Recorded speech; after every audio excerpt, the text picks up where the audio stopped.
You there, adventurer? Yes, you. Do you desire knowledge of immense worlds and arcane power?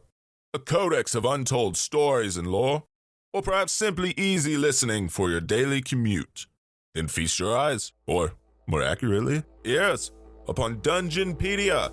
Shit's about to get nerdy in here.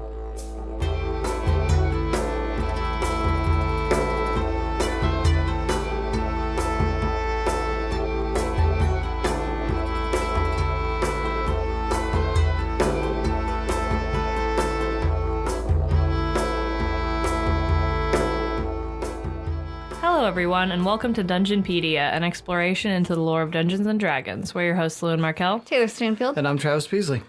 Hey, guys. Guess what? It's almost the anniversary of our first episode of this podcast. Yeah. That's crazy. I know. We released our first episode on March 19th of last year. And, I said something about it because this is episode 52, and I was like, okay, this is episode 52, so that means that we did this almost a year ago, but it was actually off 2 weeks. Yeah. So I don't know exactly where all that went, but Somewhere. It went somewhere. It's off by only a week. it's fine. Anyway.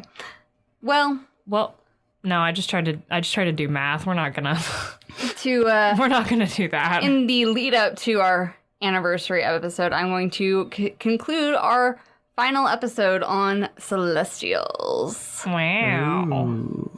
So we've discussed the Archons and the Asamon, and then we discussed the Cardinals.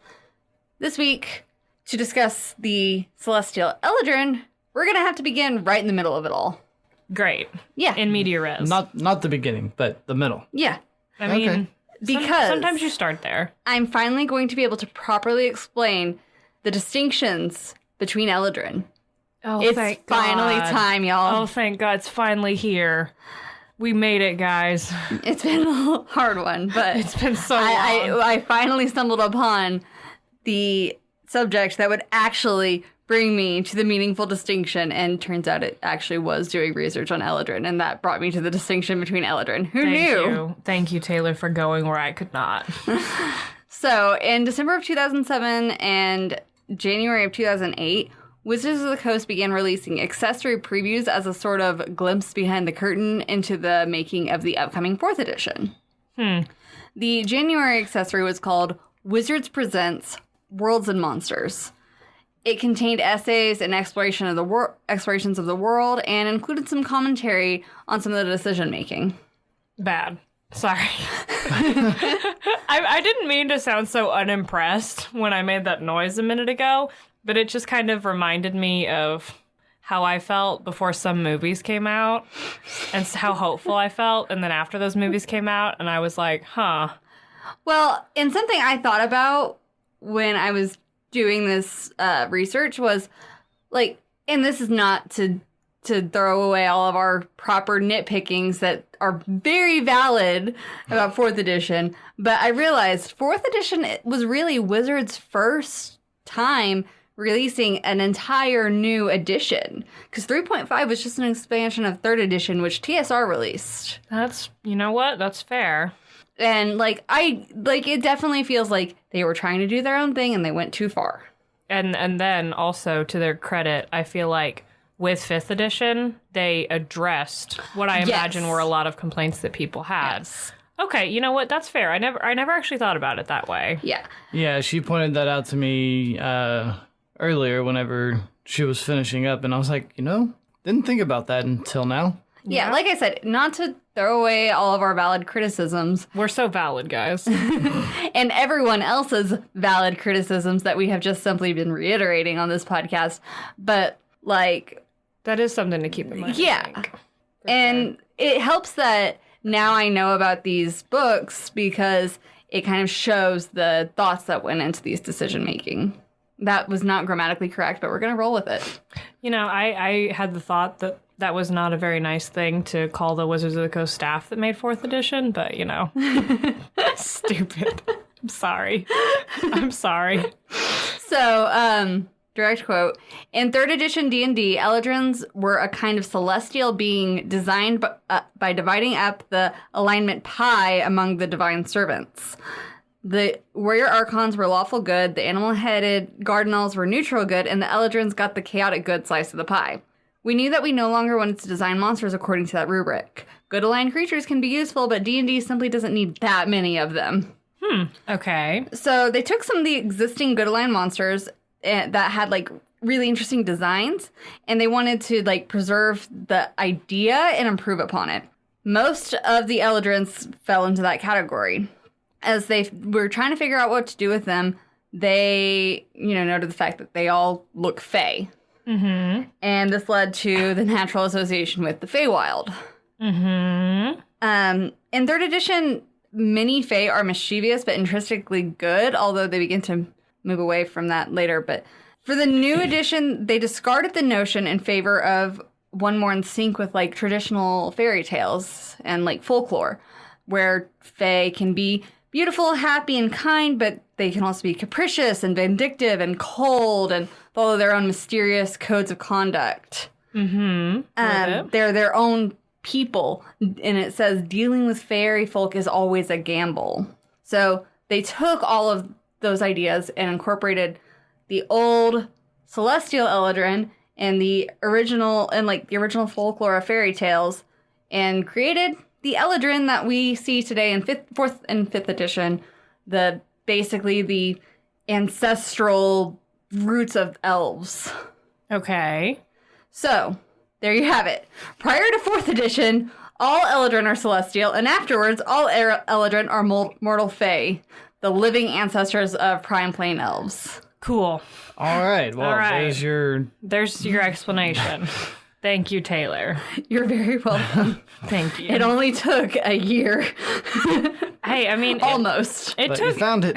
It took less than, because we hadn't... I know, but the joke, it works. Okay. Given our intro. That's true. So if you're doing homebrew with both, you might use the distinction of celestial Eladrin and mortal Eladrin. Yeah. Eladrin were actually first introduced in 2nd edition along with the Gardenals and the Blood Wars card game that I mentioned last time. Okay. And then they were later incorporated into Planescape's game proper. Celestial Eladrin are the celestial fae natives of Arborea, the plain chaotic good, as you might have guessed. Yeah. And also remember from the Plane episode. Which was also a long time ago. Yeah. We've been doing this for almost a year, you guys. Jesus. Covered a lot of stuff. Yeah. I had this realization the other day, not to get all up my own asshole, but like some people, well, I say some people like see me this way. Like, I consider myself as, like, not really knowing that much about D&D. And, right. like, that I have so much to learn because I do.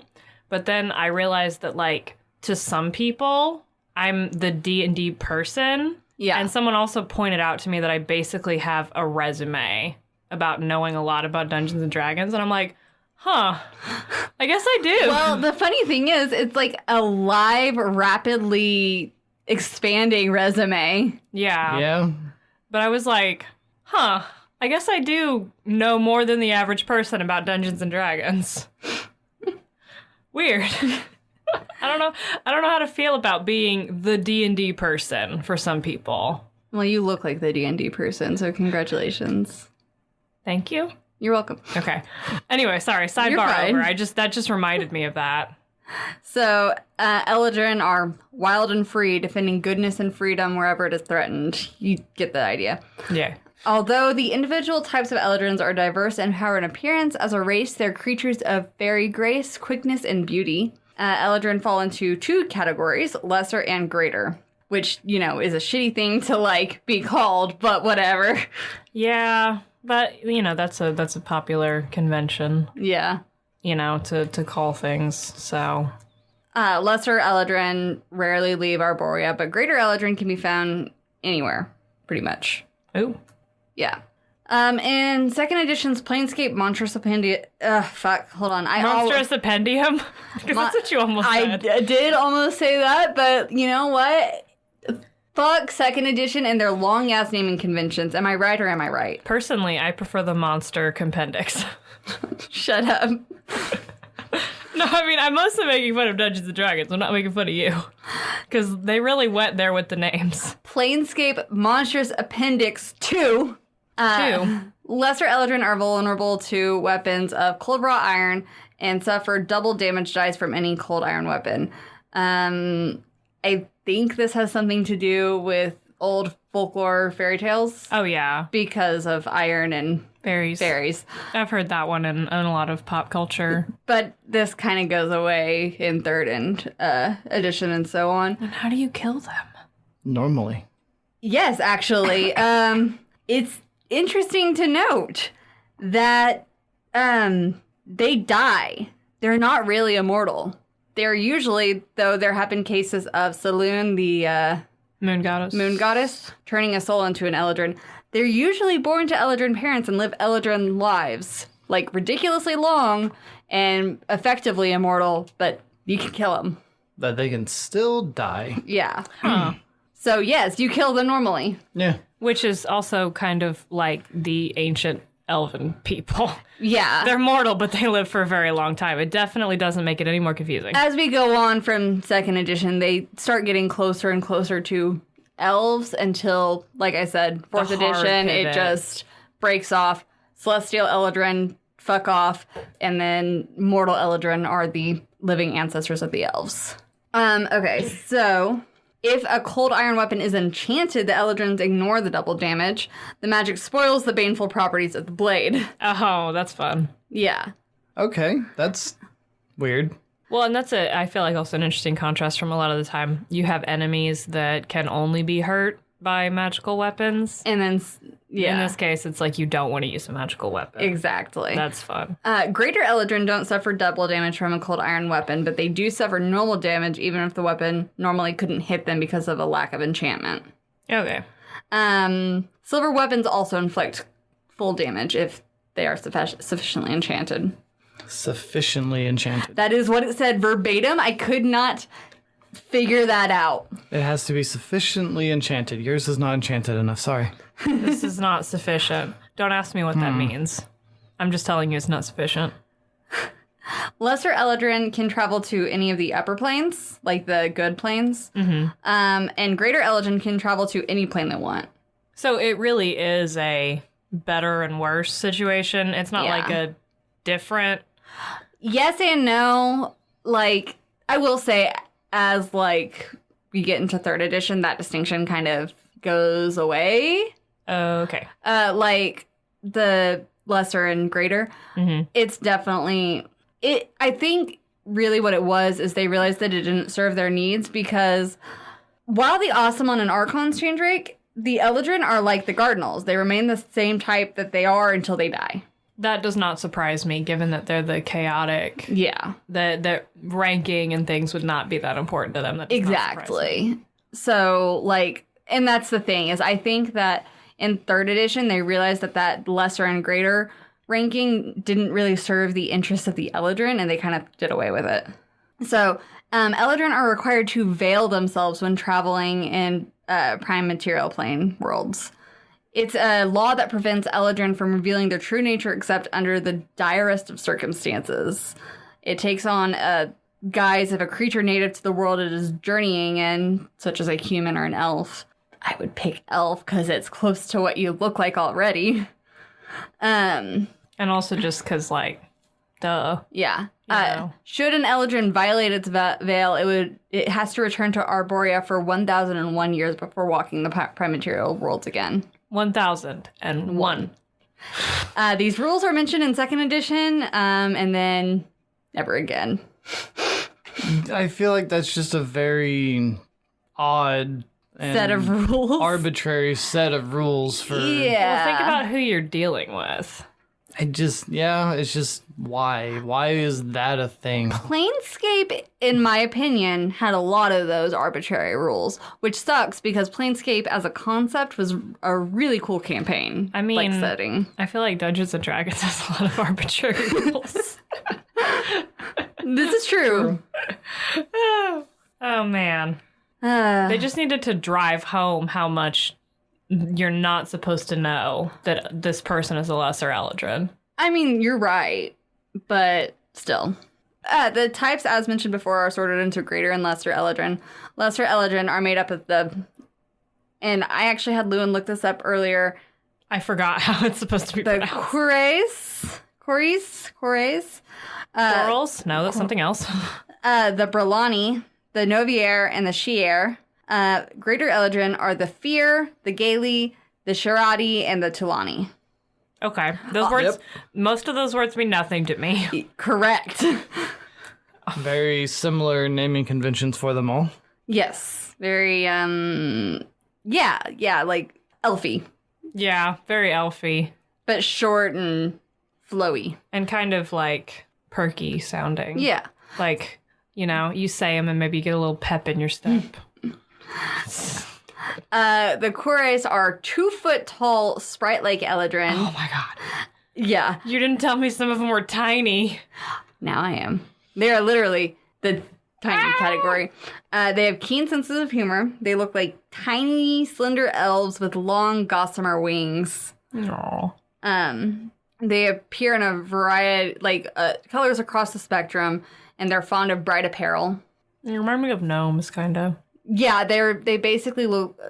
I picture them as like a cross between sprites and gnomes. Yeah, like fairy. Yeah, they're fairy gnomes. The typical Kore has a strong mischievous streak and a fondness for song and dance. Oh. They are carefree and wandering. They often serve more powerful beings as messengers and scouts, provided that those they serve can tolerate their erratic humor and near endless pranks. They sound like people you could party with. Kores exist to laugh. Nice.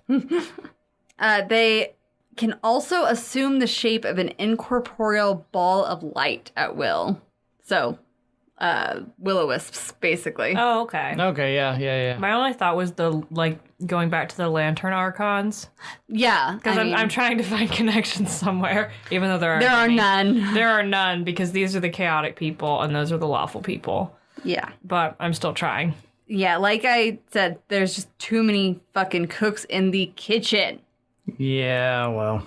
It's fine. They learned. They did. It Thankfully. seems, yes. So then there are the Brelani. They're described as the wildest and most feral of their kind. Okay.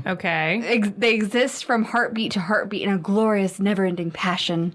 Oh my goodness. They basically think of like your typical like fae, like I know what you're talking about. that basically the wild tempers and moods.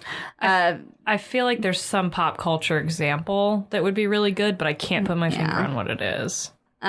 They experience anger and sorrow and bliss at like levels that mere mortals cannot understand. Oh, so they're not just like feral, like angry. They're just really emotional. Pretty much. Same. The Brelani are tied to the plains of Pelion, which are kind of like a icy, cold part of the Arborea. Interesting. I feel like my thought was that maybe these are more like but my thought was that these are fairy people. My thought was maybe like more forest, but that's interesting. My thought is I'm staying the fuck away from that. Right? Ice, no, I'm good. Yeah. Icy, cold nonsense. I'm good. Icy, cold area inhabited by these very emotional feral people. I think I'll pass. You think you'll pass? Even if these emotional feral people weren't there, cold area, I'm good. Yeah. That's enough to stop me, honestly. I don't do cold. Yeah, we're all simple people. We don't do cold. Yeah. Like, yeah. I'm so glad winter's like Almost over. Yeah, on its way out. But they may be found dancing in the desert winds or Arctic wastes of other realms. So they're just like extremes. Yeah. Okay. They love their freedom, and in their natural form, they resemble short, stocky elves with broad shoulders, but are still graceful. Their hair is usually like a bright silvery white, and their eyes are basically an ever-changing rainbow of hues. So they're like your Mary Sue. My first thought was the dragons from the Dragon Riders of Pern, which is that their eyes change with their emotions, which is also like your Mary Sue. damn it. But it feels appropriate. I would imagine maybe they have the mood ring eye thing too. Like not just ever-shifting colors based on nothing, but it's like based on their emotions. Really? Did I get it? That flicker and shift with the Brelani's mood. Hey, I did it. So, yep. Brelani can also take the shape of a whirlwind of dust, sand, or snow, and they race across their beloved plains like living zephyrs. Nice. You know, I will admit they did set it up with maybe the obvious kind of disadvantage of these people, which is their, you know, incredibly powerful emotions. Yeah. That would be hard to deal with, but really the silver hair and the changing eyes and they sound like your loner, OC. Oh God, I'm having flashbacks. See, you said short and stocky, and I was like, are these like dwarf-looking elves? Kinda. Yeah. Sorry, dwarf-looking Eladrin. Yeah. Well. Yeah, we talked about the distinction, Travis. My bad. Don't confuse us anymore because I'm still wrapping my brain around it. These are the most distant of the Eladrin, and they are dangerous to approach and fickle in temperament.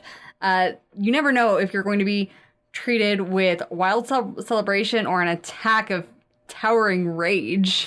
Damn. Yeah. That sucks. Although the Brelani's purpose seems to be dance and travel, they're described as stopping their travel only to play pranks on fellow travelers or to dispatch of evil. So you get two sides here. Wow, they're just nomadic party people. They are. Untrusty, nomadic party people. Yeah. Sounds about right. So our next stop is the Noviers. They resemble aquatic elves or nixies with blue-green skin, gib, and webbing between their fingers. How do they spell Nixies? Nixies, like pixies with an N. Okay, also Nixies. very close to the spelling of a character that I've played before in Dungeons & Dragons. And I was like, please tell me they don't spell it the same. How are Wizards these things spelled? Stop spelling. Stop stealing my Noviers, which reminds me, I'll go back and spell it in case anyone's in a safe place to look stuff up. Coures are spelled Coures, and Brelani is spelled Bralani. Feel free to look up what those look like a visual, if you're in a safe place to do so. Because they're kind of interesting. They are. The Noviers are most at home on the seas, but they do keep company with merfolk and ocean nymphs along the coastlines of prime-material worlds. Okay, that makes sense. They celebrate the beauty of the lands and the emerald waters where they make their home. They're described as the most straightforward and approachable of the Eladrin. Nice. Despite preferring to stay in their oceanic home, Noviers sometimes journey to the other planes or prime material worlds. They love exploring a new coastline or listening to the sound of the surf on a strange shore. Of all Eladrins, Noviers are most likely to be interested in trade of material things. They're fascinated by gemstones and jewelry. Same. There you go. I also Start trading with them. A Novier pirate. Yes. I also think that's interesting because I feel like it contrasts a lot with a lot of popular views of mermaids. Yeah. Like how mermaids are dangerous, but these are like the most straightforward of the Eladrin. I think that's kind of cool. I agree. Also, they're just aquatic elves, but fae. Yeah. Damn it. So next is the Shears. Of all Eladrin, Shears are probably the least likely to venture beyond their home. They are the Knights of Arborea and defenders of the Court of Stars. More on that later. No, okay. The Court of Stars. Just no, there's a court and there's stars. That's all you gotta know. Yep. Shears are exceptionally tall elves with lanky, slender limbs and narrow faces. They typically have fair skin, pale golden or silver hair, and piercing eyes of blue, green, or violet. Would you say they're so pale there? Sheer. Sheer, by the way, is spelled Shiers. The Shears appear to be... Shears appear on, like, to the lesser-known person as, like, really tall high elves of some kind. But they're also revered as being, like, these strong, mightiest warrior, despite their slender build, kind of thing. And they're exceptionally courageous and kind. These are like the noble of the noble fae. Yeah, no kidding, Yeah. tall. They're still lesser Eladrin, though? I believe so. Let me double check on that. Their average height is 6 feet to like 8'10". God, I wish that were me. Yes, these are still the lesser Eladrin. Okay. Yeah, they're pretty tall, and yeah, They're tall, they're noble, they're warriors. You know what's going on. yeah. I mean, there's not really a lot going on there. I mean, it looks like there's a lot going on there. Like, I'm making height motions with my hands, but other than that, you know. Right. Well, that's it for the lesser Eladrin.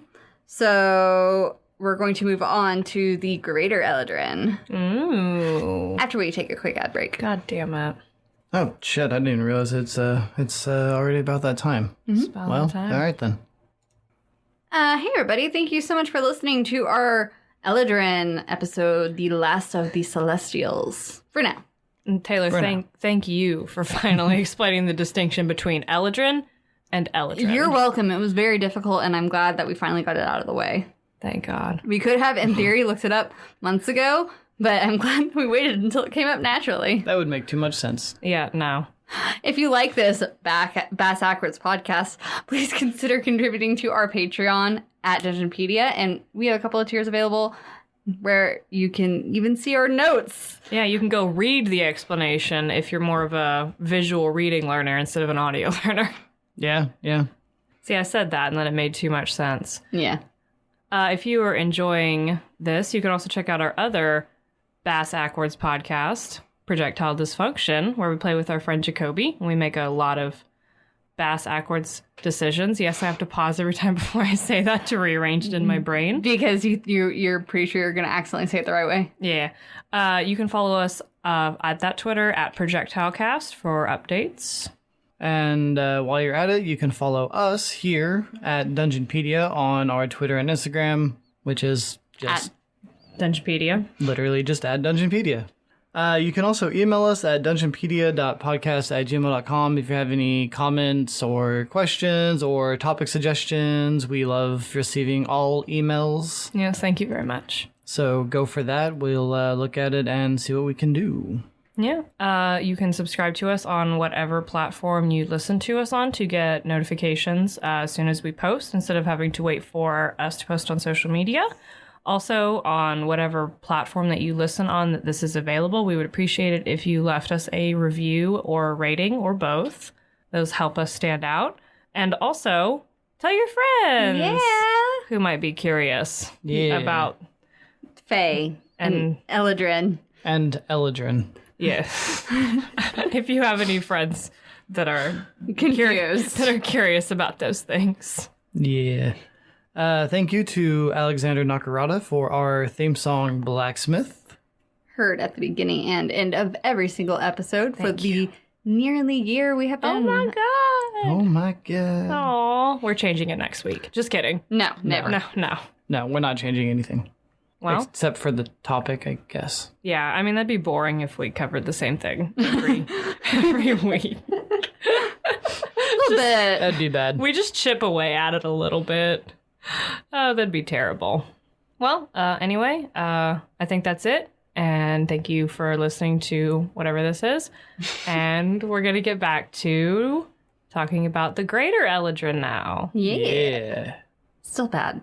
Still. Still so rude. All right. Yeah. Greater Eladrin. We went through the lesser ones, now we go through the greater ones. That sounds so mean. Right? It really does. It sounds so reductive. Especially like as we get into like 3rd edition and stuff, because at that point there's not really very much of a distinction. It's just like, yeah, you're lesser, I'm greater. Like that just sounds so mean even to say like out loud. It's like, damn, all right. Yeah, I actually Googled like lesser and greater to see if I could find something about like some kind of origin that implies anything other than Betterness. better than, worse than, or bigger than, smaller than. And I couldn't really. Yeah, and That kind of Yeah. sucks. It does. Anyway, so the next in the line, the first of the greater Eladrin, Ooh. are the Fear, spelled Firre. Firre. Fear. Pronounced Fear. Weird. In their natural form, they resemble stocky elves with brilliant red hair and fiery red eyes. It specifically said, at first glance, a Fear might be mistaken for a half-elf, but her eyes give her away. They have no iris or pupil, and they glow brightly like an inner flame. Heck Oh, yeah. Jesus. Okay. Heck yeah. They can also transform themselves into man-sized pillars or balls of fire.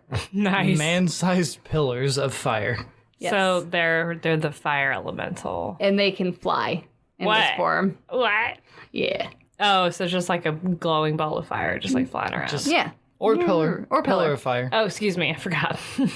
Like, I don't know why I attached. I to feel the- like a ball of fire, you'd look and be like, okay, that's weird, but a pillar of fire just flying, it's like, what the Yeah. fuck? I don't know why my brain immediately latched onto the ball instead of the human-sized pillar. Because, like, most people would not think too much about something turning into a ball of light and flying. Yeah, I'm just like, whatever, it's fine. Oh, not a human-sized pillar, really. Like, it says human-sized, but then it also says 8-foot tall pillar of fire. So like... just a very tall human. So Yeah. their size pillar. Kind of, because most spheres stand at around 6 feet tall. Jesus. Yeah. Dang. Fear love nothing more than... Fear. I mean, can you guess it? Fire. An evening spent dancing around a campfire. They all love dancing. Who would have guessed? They like dancing. Who'd have thunk? Yeah, I mean, I'm just pointing that out. Yeah, you're right. There should be like a reverse Footloose Dungeons and Dragons movie about a fae that doesn't like. Oh wait, no, I was supposed to say Happy Feet, and then I realized that's the opposite of what I'm describing. Yeah, that was literally just Penguin Footloose, Yeah, that except was everyone a- liked singing and he was Reverse just dancing. Yeah, Penguin Footloose. Reverse Footloose, reverse Happy Feet, but elves. I'm sorry. You're fine. Wait, not elves, fairies. Damn it, I'm doing it too. But they have a more serious purpose as guardians of artistry and beauty. They take up arms to protect works of art and the artists that create them. Like, I love these guys. Jesus. They're the patrons of art. Yeah. Basically. They're the most widely traveled of the Eladrin, and they go far and wide to hear a noted bard, gaze at a particularly dazzling sunset, or witness a finely acted drama. Wow. They're basically wandering minstrels and bards in Arborea, and they attend the courts of more powerful Eladrin and entertain circles of quarries and just to pass the time, pretty much. He wants to be an accountant. That's what it is. I'm sorry. I'm stuck on this now. Their pursuit of beauty leads them to anywhere where art is held in high self-esteem.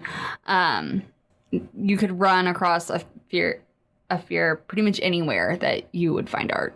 They really love art. Yeah, they have a deep love and appreciation of it, and it'll send them all over the place, pretty much. Huh. That's nice. Yeah. That's nice. So moving on, the Gales, spelled Ghaeles.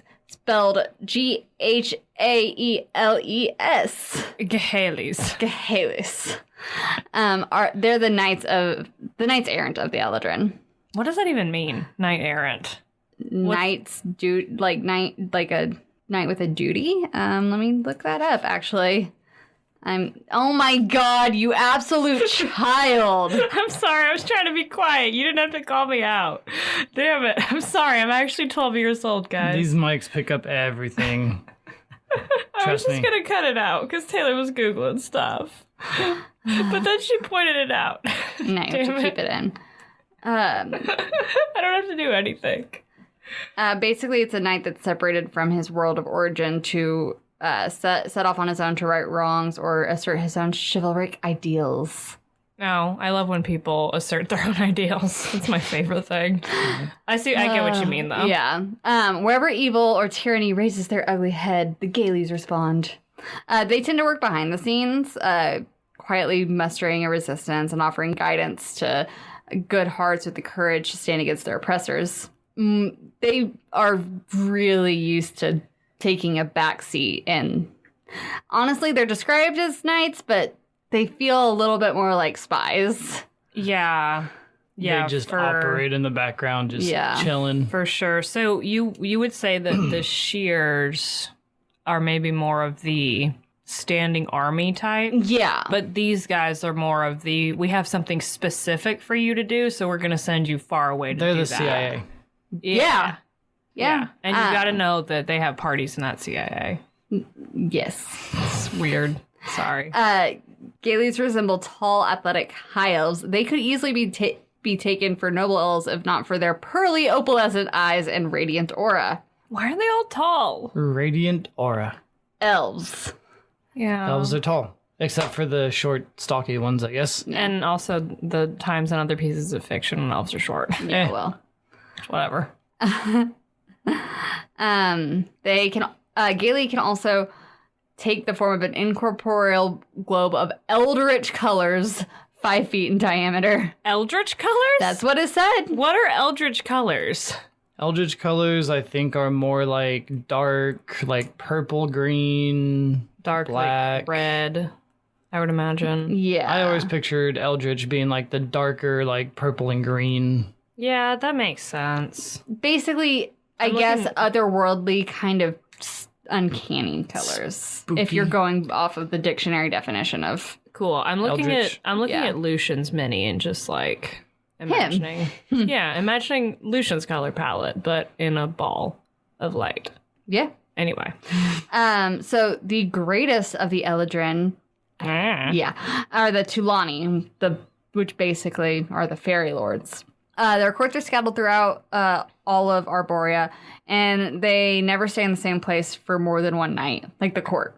Huh. That seems counterintuitive to I don't know. That seems kind of smart, though. Yeah. That way, no one can ever really track down the court That's true. to, like, interrupt a meeting. More on that later. Oh. So the Tulani are peaceful in nature, and they only take up arms when Arborea is threatened or they the are. direst of emergencies requires their attention. Of course. Sorry, spell that one? Tulani is Tulani. I did Oh. it. I got it right Shit, the that would've first been- try. I'm so proud of you. Okay, the rest of these I had in my head. Don't just Google Tulani, because apparently there's a musical artist called Tulani, and it won't pull it up. So Google Tulani D&D. Or Eladrin. Or Eladrin. Whoa, that's a weird face. So Tulani are, they're like all of the other ones that we've talked about. They're unearthly beauty and grace. Their voices are living music, and their faces shine so brightly that mortals find it difficult to look at them. Of course. I'm literally I reading find it this from the book. difficult to look at because of that. Yeah, that's a second edition drawing. Yeah. Oh yeah, that'll do it. I'm just saying, like, that weird... He looks like an avatar from Avatar. movie that nobody remembers. Rip in pieces. It was a good movie. I mean, it was a good movie. It's just, But they had that face. Yeah. It was a little uncanny valley. So they resemble tall, stately elven nobility dressed in shimmering robes of shifting colors. Of course. The color shift, man. I don't know why I'm hating on these guys so much. They're so up your alley. No, I know. Well, and it's also like because like you can make fun of like the archons because they're the stuffy, lawful goods. But for some reason, I think we've swung so far in the other direction. I'm like, of course they're tall and beautiful. Yeah, because you were like loving all the Cardinals. Yeah. I wonder. So a Tulani has like pure yellow golden skin and bright purple eyes. I think it's the lesser and greater thing. I think I'm stuck on that. I was waiting for you to get to the purple eye thing, because I read that and I was like, bright purple eyes. Pretty freaking cool. Of course. That would be really cool and probably a little terrifying to But what if it was like, purple? talk to. Yeah, probably. Yeah. Yeah, no, I think I'm stuck on the greater part. And since we're talking about the people designated as greater, I'm automatically like, oh. Yeah. That might be it. Because these guys do sound pretty cool. Yeah. They traditionally favor peace, obviously. Though, the plights of good creatures can move them to fight evil. They can shatter entire armies of evil, wielding glowing swords of light and cascades of lightning. Whoa. Yeah. Nice. But they are the most reclusive of the Eladrin, and they rarely stray from the forests and the outer plains. the Tulanis and through them all Eladrin answer to the Queen of Stars, the greatest of their kind. Who I'm assuming runs the Court of Stars. How'd you know? Oh, Anyway, not quite there yet. Okay. Oh, well, just wanted to make sure we were on the same page. Yeah. Third edition introduces the final of the Greater Eladrin, the Shirati, in the Book of Exalted Deeds. Cool. Book of Exalted Deeds. Standing at 11 feet tall, Oh. this heavily muscled, statuesque figure has gleaming bronze skin, wild black hair that seemingly moves of its own accord, and pointed ears with serrated lobes, Hi. and piercing black eyes. Huh. Yeah. That's nice. Yeah. That's fun. Its features are bold and striking, and its twin bronze wings shine brightly even in faint light. Huh. So they're fairy wings though? No, they're feathered. Like angel wings? Like angel wings. Like the Quarries had yeah. fairy wings, but for some reason they have the angel wings. I would imagine like someone happening like upon one of these and thinking that they're one of like the archons. And they're pissing like, them off. Yeah, and they're like, why are you here? Because I fucking want to be. Because I live here, bro. Anyway. Shirati's battle for freedom across the plains with their giant spiked chain, helping the oppressed and less fortunate. They are the most morally flexible of all the Celestials, and they believe that all creatures are free to act as they see fit as long as their actions do not, Conflict with somebody else's freedom. Exactly. Okay, so these are ones that maybe are a little more in the circle, or not in the circle, wow, like approaching maybe some other part of the square. Yeah, they're definitely chaotic good, approaching chaotic neutral. Yeah, I was going to say, it says their alignment is always chaotic good, but if they're morally flexible... Yeah. Well, I think maybe describing it as morally flexible isn't the best way to describe it, because to me that says something different than they believe that other people can act however they want as long as they're not actively oppressing somebody else. Those two things mean different things to me. Yeah, because to me it reads more like they're chaotic good, but their goodness is mostly centered on freedom. Yeah, as opposed to, their goodness is mostly centered on their values. Yeah, and like morality and stuff like that. Because I think you can have chaotic good characters who are like strongly opposed to stealing, but then you can have chaotic good characters who are like, man, if you gotta steal to feed your family, steal to feed your family. And then you can have chaotic good characters that are like, stealing is great. I love how their weapon is a spiked chain. I find it a little ironic that you know what it reminds use a chain, which a chain is the tool of like an oppressor. Yeah. And that's their whole thing, is like freeing oppressed. It is really good. That's I like it. Mwah, chef's kiss. What does it remind you of? Hot Girl. What? Hot Girl from DC Comics. Oh, I thought you said hot girl. Hot Girl. I was like... It reminds me of a hot girl. Wait, did you not say hot girl? I said Hawk Girl. Oh, I heard hot girl too. Okay, I'm glad it wasn't just me. Hawk Girl. I was like, I don't remember. The girl who is also a hawk. Yes. Travis and I always think about hot girls. That's all we're ever thinking about. I was like, I don't understand, but okay. My useless lesbian and my boyfriend. She's just a girl with fire powers, but they call her Hot Girl. Or it's like the hot boy vine, but hot boy? Hot girl. Damn it, I'm sorry, okay. It's okay. I'm sorry. Shirati exhibit none of Wait, she uses a mace. Oh, fuck. Never mind. I'm sorry, I just thought about it. I was too busy thinking about hot girl to think about hawk girl. Sorry. You're sorry fine. to bust up your spot. I just felt like I needed to address that as soon as I remembered it. I'm sorry. No, you're glad. I'm glad you got to me before Twitter. Don't tweet us. So, although they tend to act on impulse, but they do fight tirelessly for good.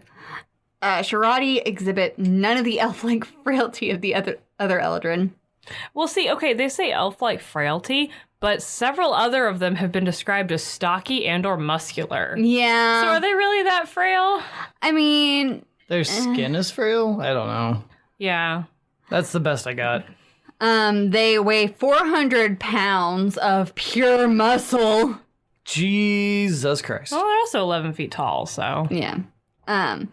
So in addition to its Damn. statuesque humanoid form, it can take the form of a swirling cloud of golden triangular shards of light. What? Yeah. That's crazy. I love triangles. I'm sorry. Just here to remind everybody, because nobody's asked me what my favorite shape is since like kindergarten. It's triangles. Thank you. Just so everyone knows. Tweet us your favorite shape. Don't even have a favorite shape, so... Well, think about it and then tell us. So, while you think about that, I want to tell you guys a little bit about the Court of Stars. It's not going to take up as much time as talking about the Archon system of governing or the Cardinals, Thing. yeah, I can't remember his name. Talicid. Talicid, thank you. Talicid and his companions. His thing. His thing. His thing. His whole thing. The Court of Stars is kind of, I don't want to call it a footnote, but it's very small. Okay. Kind of a footnote. Yeah. So the Court of Stars is a demiplane. It shifts between Arboria's three layers, and the court itself is known as the Court of Stars. Mm-hmm. And it's the seat of power for the Eladrin people. It's described as drifting about Arboria like an autumn leaf on a pool, and it can only be reached when the Eladrin monarch wishes it so. Portals can lead to and from the Court of Stars that can manifest anywhere at Queen Morwell's will. Is that her name? Yes, Queen Morwell. Morwell's demiplane resembles an autumnal sylvan forest under a starlit sky. Time does not pass there, so anyone living there, including plants, never age, hunger, or thirst. Damn. People eat, drink, and sleep, but just for enjoyment. That just because they want to? Yeah. Yeah. Kind of like the nicer sounding version of how some dragons eat, even though they don't need to. Like Yeah. Dracoliches and stuff. They just do because they want to consume. This is the nicer version of that. Fey creatures that live on the demiplane lead visitors to Morwell's palace, which thrusts up from the heart of the woodland. Yeah, it does. Spires breaking through the forest canopy. Yeah, it does. Her palace is described as having crystalline walls, and inside she entertains guests, hosts parties, and discusses pressing issues with her Eladrin advisors and consorts. Ooh, gotta love it. When they got consorts. Oh yeah. Oh, does Tiamat have some competition here? Not quite. Okay. Only because Tiamat has a lot of consorts that she seems to dispose of whenever she feels like it. Yeah. Whereas Queen Morwell seems to actually care about her consorts. Oh, so it's like the whole thing about how you would sometimes have like a ruler that had like a respective consort or concubine that they actually like was their advisor also. Over centuries she's had several, but currently she has 2. That's a very reasonable amount. Yes. A male Tulani named fucking elven names. Farinal, and a female Brelani named I've been dreading having to say this name out loud. Gwen Harwif. Gwen Harwif. Gwen. Gwen. We're gonna call her We're Gwen. just gonna go with Gwen. Gwen. Her affection for both is beyond measure. Gwen to her friends. So she basically loves both of her consorts very much and has no interest in getting rid of them or eating them, like some people with consorts that we know of. And also, That's good. Also, Yeah. neither of them are technically dead. True. So there's that. Yeah. Farinal is a master politician and shrewd judge of character, and Morwell relies on his guidance to handle serious matters. Gwen is a fierce and devastating warrior whose tireless crusade against evil helps unite the Eladrin. She's a barbarian. Nice. Seriously, look her up if you get a chance, because like her art is so good, because she's just like, she looks like this like little pixie with barbarian clothes on, and it's just Nice. so good. Nice. That is beautiful. Queen Morwell can seem like flighty and pretentious at times, but it's kind of just an aura. She has the best interests for her people at heart. I don't believe that any Eladrin would seem pretentious at all, ever. I feel a little affronted. Oh, wow. Morwell has always ruled over the Eladrin. No Eladrin can recall any other monarch coming before her, which kind of lends itself into how the Eladrin work in the modern setting with the Feywilds and Queen Titania. Yeah. Yeah. No Eladrin can imagine the Court of Stars without her. She has always been, and she Shall always be. Yeah. Especially considering time does not pass in the Court of Stars. I'm just imagining some, like, human ended up there somehow, and they just, like, have to live forever. It would suck. Yeah, and they think it's pretty dope for the first, like, 200 years, and then they're like, fuck me. I mean, I assume that you can leave. Well, I don't know. I mean, I would hope so. Not if you eat their food. Wait, no, they're not traditional Fae yet. I'm sorry, that was a stereotype. Yeah. Oh, yeah, that's right. They're not traditional Fae yet. So, real quick, I just wanted to Google it to see. I don't know the relevance or if there's a like connection to it, but apparently World of Warcraft and I guess the newer expansions actually has a dungeon called the Court of Stars. I haven't played it in a long time, but I'm just kind of curious if maybe they drew Inspiration from that. There's also a Court of Star chamber in England. Interesting.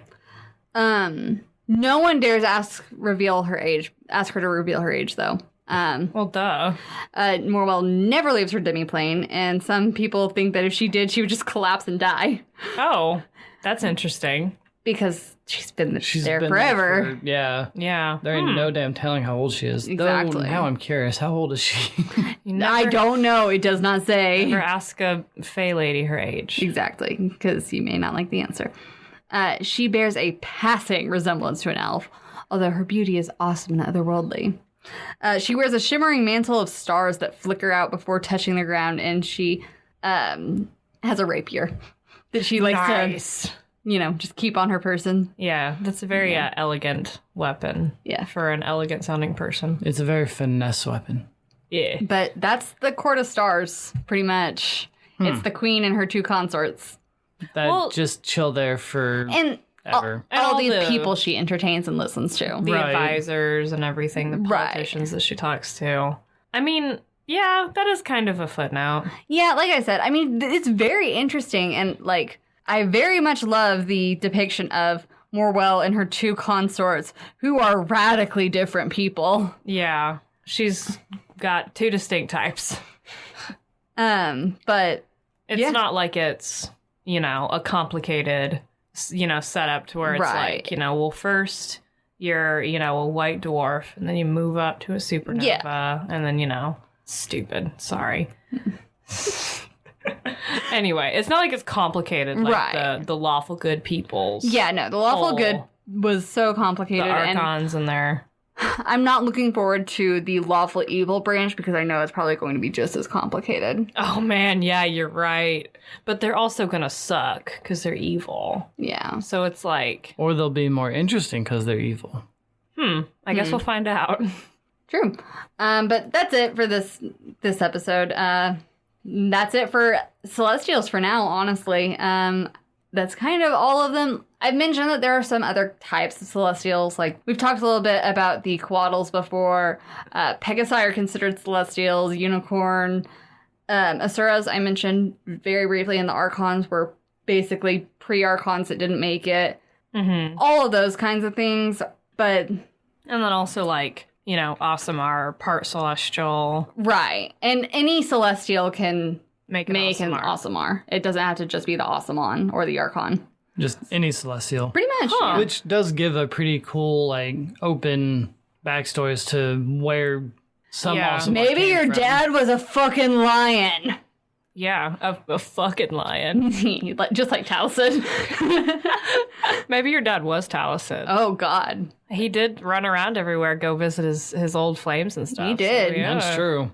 God, he probably has several children just scattered about. You're probably right. See, I was like then gonna start asking all these exploratory questions about Aasimar, and then I realized that this isn't the Aasimar episode. And that we're gonna do an Aasimar episode eventually. Eventually. One of these days. Don't tempt me, because I'll skip the fiends and go straight for the Aasimar. Don't skip the fiends. We need fiends. I think that makes sense because it's like it seems like a half step into something else since they're half celestial. Tweet us. Let me know. Let me know which one you would prefer I go to next. Should we do Fiends or should we do Aasimar? Only for Taylor to pull a me and then hard pivot into something else. Something completely You were random. fooled. But while you're on that social media telling me what you want to do, don't forget to spread the word. Yeah, tell your friends who like fairies. Or Fae, or who also don't know the difference between the Eladrin and Eladrin. between the two Eladrins. Like Travis and I didn't today. And now we all know. Yay! Until we learned forget later and one of us says something and then we're going to be like, actually. Well, actually. Oh, God. Jesus. Damn it. If you have anything you would like to suggest to us as a topic, you can send it to us at our email, dungeonpedia.podcast@gmail.com. Yeah. Or tweet it. As the aforementioned social medias. Message it. You know, Just whatever. any, really. Yeah. As long as it fits, go for it. It's fine. We'll take it. Yeah. Well, I think with that, we'll see you next week here on Dungeonpedia. But, this would make sense. Pivot hard into Aasimar, but also on the Go other on end. the other side of the coin. Oh, no. There's too many options. Help Taylor. Well, this is going to be fun to see. Help Taylor not make a decision. I'm good at that myself.